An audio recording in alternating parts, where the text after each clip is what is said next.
We are coming to the end of huge time cycles. The largest one occurs every 25,920 years. All of us who are living right now and experiencing this should look at that as a positive, not as a negative, not as a fearful thing. We have reincarnated at this time to experience this huge, tremendous shift of ages. Only happens once every 25,920 years.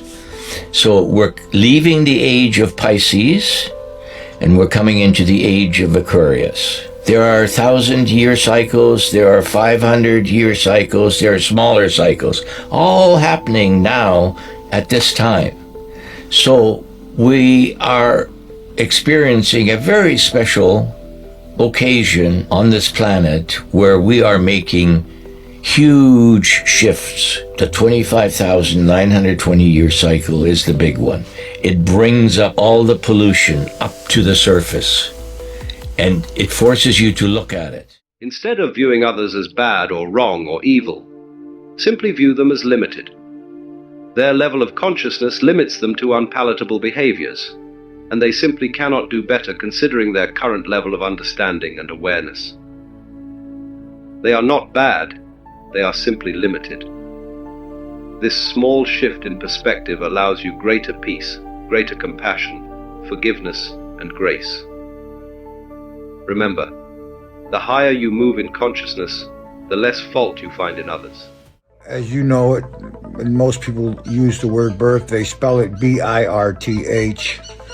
When actually, the I could become an E, could be B-E-R-T-H, right? Birth. That means to take something from water and attach it or bring it to land.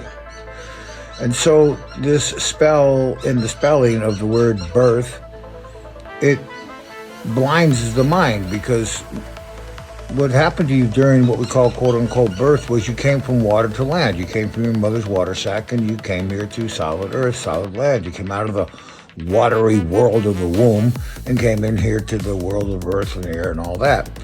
So you definitely birthed. But when they change the E to an I, then it's just like it's its own thing and it's just this mystery of birth. But when you attach it, or at least spell it correctly, despell it and spell it correctly, you say, yeah, I came from water to land. How cool is that? Christians love to go on about the sacrifice of Jesus and they make it so dramatic, and he shed his blood this and he done this and he done that. But when you think about it, sit back and think about it for a second. It didn't have to be that way. Jesus didn't have to die. See, God, he made the rules. God made everything.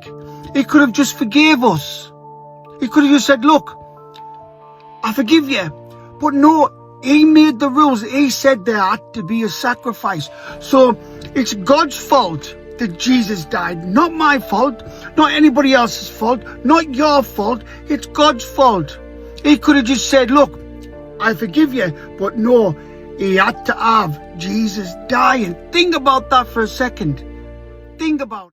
Ever wonder why pets choose you? There's ancient karma at play. Your furry kids weren't meant to be pets. In the reincarnation line for human birth, their turn never came, too many souls ahead, but they desperately wanted to reach you. So they took a shortcut. If I can't be their child this life, I'll be their cat. Here's why this matters. That cat destroying your couch, that's your spiritual child redecorating. The dog chewing your shoes, karma teaching you patience. Hurt them and the consequences multiply. Harming a cat incurs 9 lifetimes of karmic debt. Betraying a dog equals half a human soul's suffering. Here's the beautiful truth. Every mess cleaned, every 3 a.m. vet visit. You're not just pet parenting. You're mastering unconditional love, repaying ancient soul contracts, becoming the guardian your destiny planned. The universe doesn't care if your child walks on 2 legs or 4. Show them sacred compassion and congratulations. You've essentially leveled up to Bodhisattva status. Imagine reality as a holographic projection, not just an image, but a blueprint of existence itself, encoded in light. In quantum information holography, or QIH, The entire universe is like a 3D lithographic print where light waves interfere to form everything we see, from atoms to galaxies. But what makes this possible? Quantum state vectors, or QSVs, the fundamental building blocks of reality, are spinning at the speed of light, constantly interacting to create the world around us. Each QSV represents an angular frequency in Hilbert space, where reality itself is not static but a continuous summation of all possible quantum paths, each encoded as a wave of probability. In QAH, reality is built from qubits, which are like tiny quantum pixels. But unlike digital pixels, qubits don't just switch between 0 and 1. They exist in a wave-like state of probabilities. The x-axis of a qubit tells us how likely it is to become a 0 or a 1 when observed. The y-axis represents its phase, which determines how it interferes with other qubits. These properties are connected to angular frequency, meaning they evolve over time according to quantum derivatives, continuously shifting their probability amplitudes. Together, these quantum interactions create an interference pattern, like ripples in a pond, that define what we see and experience as reality. Think of reality as a holographic projection on a screen, but instead of regular light, it's made of interfering waves of quantum state vectors. These waves don't just form an image, they contain the encoded information that makes up the physical world. This process is like laser lithography, where overlapping light patterns etch complex structures onto a surface. In QIH, the event horizon of a black hole acts as this surface, and the singularity inside the black hole is the ultimate source of quantum information. The singularity contains all possible angular frequencies, representing all possible quantum states in Hilbert space. The event horizon is the projection screen, where these frequencies undergo a Fourier transformation, what we experience as the sum over history's integral, where all possible quantum paths contribute to the final observed universe. The result is reality itself, a continuous, ever-changing holographic image where matter, energy, space and time emerge from light waves interfering. Just like a lithograph print is created by layering ink using stencils, reality in QIH is built by layering quantum interference patterns. The holographic image of the universe is just the integrated sum of all possible quantum histories projected from the singularity onto the event horizon. The data encoded in this projection isn't separate from reality, it is reality. Look at a tree, a planet, or even yourself. What you see is not solid matter, but a pattern of quantum information structured by how light waves interfere. Each moment of time is an interference of past and future histories collapsing into the present, the most probable outcome of all quantum possibilities. You're a reflection of light, encoded and projected by the universe itself. QIH tells us that you, me, and everything in existence are reflections of a deeper quantum process. We're not separate from the light we are made of it. The universe isn't just observing itself, it is itself, endlessly reflected across an infinite field of event horizons. What are the chances that these guys got the right God and the right religion, and the billions of other people that don't believe what they believe got it wrong? When you leave the house tonight, just ask yourself that question. What are the chances that they just happened to get it right, and the tens of billions of people that lived before Jesus, they never heard of it? The tens of billions of people that have lived since then who don't believe that, they just happen to be wrong? Or is it more likely that all of these religion and God beliefs are socially constructed, psychologically constructed, and that none of them are right in any reality sense, in any ontological sense? They're all constructed this way. Humans created God and religion, not vice versa. So now you're telling me that we just weren't going to talk about the fact that there have been portal sightings apparently all over the world? So you didn't think that was something we should talk about? Because yeah, there's apparently been a lot of stories about portals just showing up all around the world, including some stories of accusations of a religious figure of sorts opening a portal. I don't know how I feel about that one. But yeah, there's been all of these portal sightings, and most recently, the video that I just watched that inspired me to make this video was a guy filming a portal, and he's got it on film, and then all of a sudden old-timey plane, that's all I can say, comes out of the portal, which has got me thinking, what if what's on the other side of those portals, like their technology is in fact advanced and it's super technologically more advanced than ours, but once they enter into our universe, it goes into something that would be categorized as unharmful or something that wouldn't instill fear. So I was like, so now I fell, obviously you could tell, down the portal rabbit hole.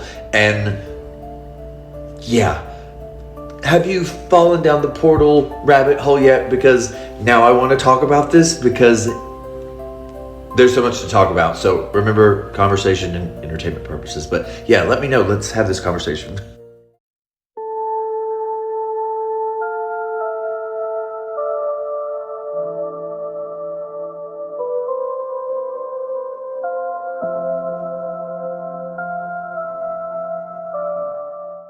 When you stop doing everything for everyone, you'll see who truly cares about you. The hardest truth about recovering from people-pleasing isn't learning to say no. It's realizing how many people were only in your life because you kept saying yes. These were the ones who loved your availability.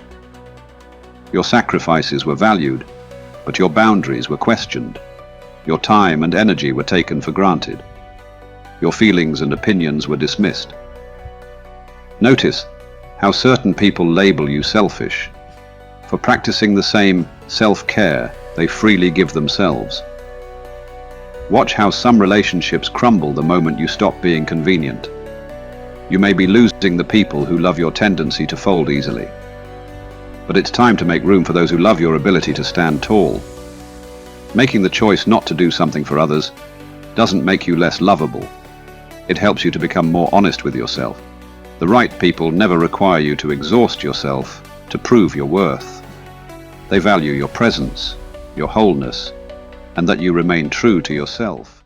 I'm just going to spit out some random information and you guys can tell me how it's all a coincidence. There's a Hopi prophecy about the two roads in the Great Purification. You will face two paths, one of harmony and one of destruction. Signs of the looming decision will include things like climate collapse, moral decay, deception in leadership. Or the Cherokee rattlesnake prophecy, where a great shaking will occur leading to a split in humanity. The rattlesnake is a warning and a moment of choice. On the one hand, a new age of truth and balance. On the other hand, yeah. Or maybe the Seven Fires prophecy of the Anishinaabe tribe. You're never going to believe it. Humanity faces a great decision. Follow the material world into destruction or choose wisdom. An eighth fire will be lit, bringing a new age of enlightenment. The Zuni have a prophecy about the day of purification, where the earth will shift to restore balance. A prophecy and warning comes from the Kogi people of the Amazon, where if humanity does not turn to harmony, the earth will purge itself. The Lakota had a prophecy of the white buffalo as a signal before a great shift. Two have been born in the last decade. What's the question we face? Return to balance or face destruction. Navajo speak of the changing woman prophecy, where the divine feminine will return and restore balance to the earth. A Kara or Incan prophecy about the return of the wisdom keepers, a people that will awaken to help usher humanity into a new path. Tibetan Shambhala prophecy, where it says warriors will awaken to dissolve illusion not with violence but with wisdom. The Great Law of Peace prophecy from the Iroquois. They warned that a time will come where war and division will be rampant throughout the entire world. It will also be a time where people will awaken to their sacred duty to protect the earth. Oh, remember the Mayan prophecy of 2012? Yeah, that didn't signal the end of the world, but the end of an era, and the beginning of a new one where a new consciousness will emerge. The Egyptians had the Phoenix cycle prophecy, essentially how the world moves through cycles of destruction and rebirth. Norse Ragnarok, or the Twilight of the Gods, where old gods, false rulers will fall, need to cleanse corruption and the turning of the world to truth and light. What about the Hindus' prophecy of Kalki, the 10th avatar of Vishnu? Comes when corruption's at its peak, destroys deception, illusion, and it returns to balance. Some people think it's an individual, some people think it's awareness. Similar to how some people think the second coming of Jesus Christ will be a physical thing, and other people think it's Christ consciousness, awareness. Buddhists have the Maitreya prophecy, where a future Buddha that we're waiting for is going to restore balance.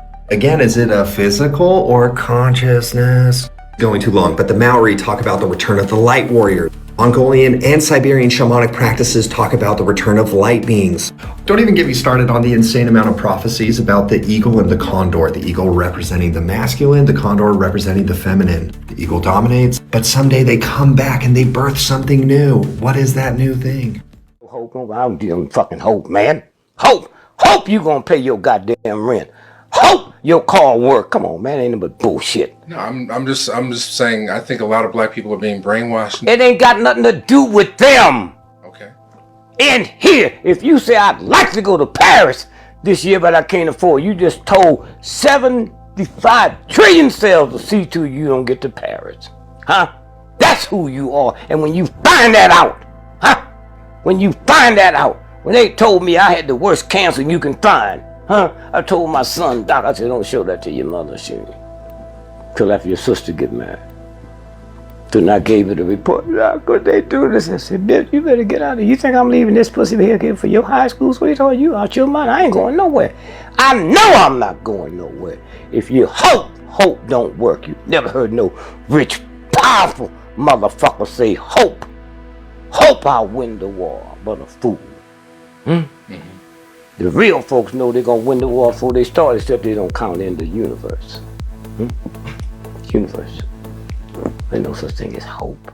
Y'all, it's literally the devil himself's sigil. How did the ancients know that the refraction of light in all these different spaces equal this equation right here? I'll tell you in 1 second. Do you notice anything about this? It's the same thing that he just showed. Quite literally the light refracting from itself, and not just this. And yes, it also is the Google Play logo, because Satan has ingrained himself in all of technology. The Prince of the Air.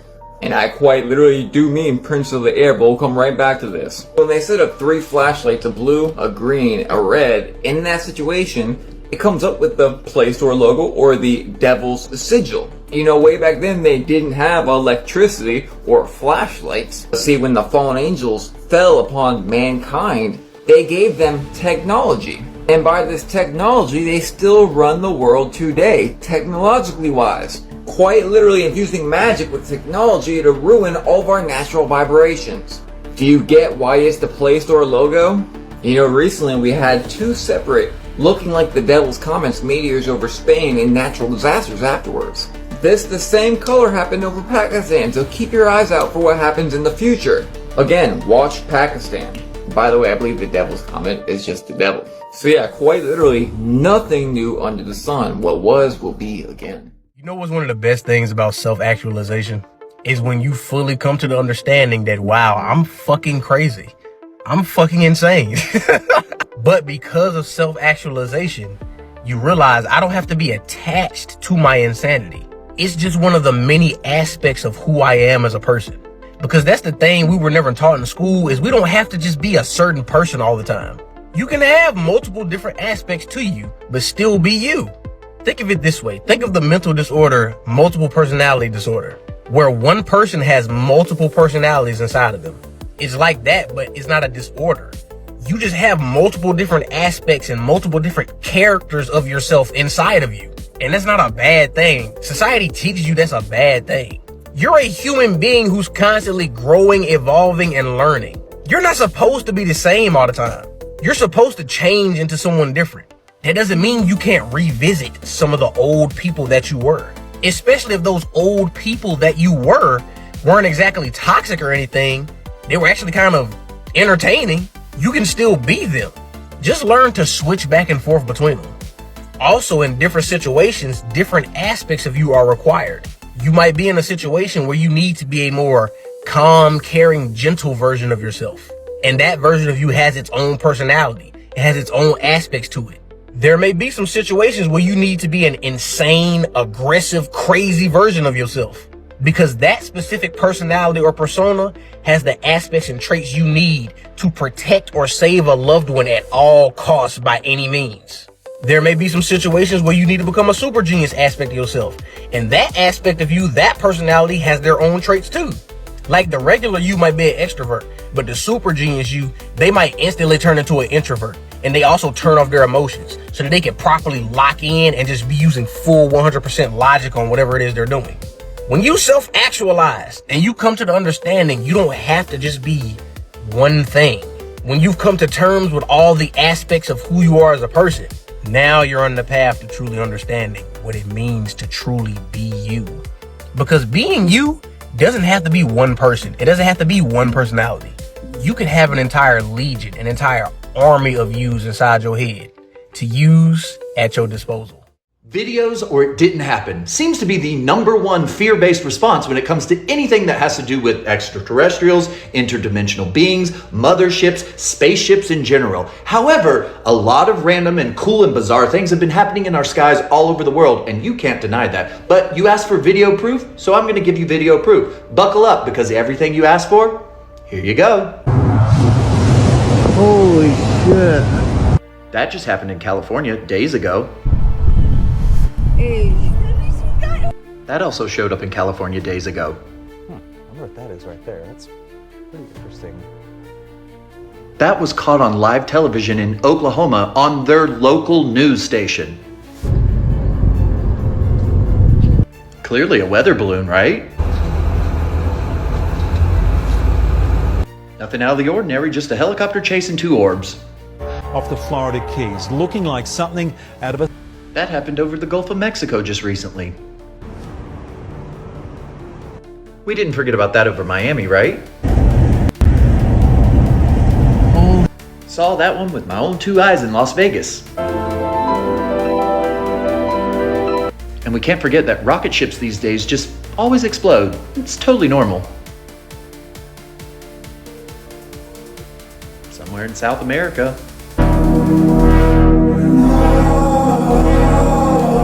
And we can't forget China. But look, I'm not here to tell you to believe one thing or the other. You can take what you will, leave what you won't. But there's some undeniable things in our skies. And I'm just saying, March is the month of the arrival, and it will last until summer. So those who are skeptical now, it's more than likely that you're going to start believing very soon. But like I always say, whatever we're talking about is for conversation, learning, information, and entertainment purposes only. But what do you think? Are you ready for the arrival? Because I am.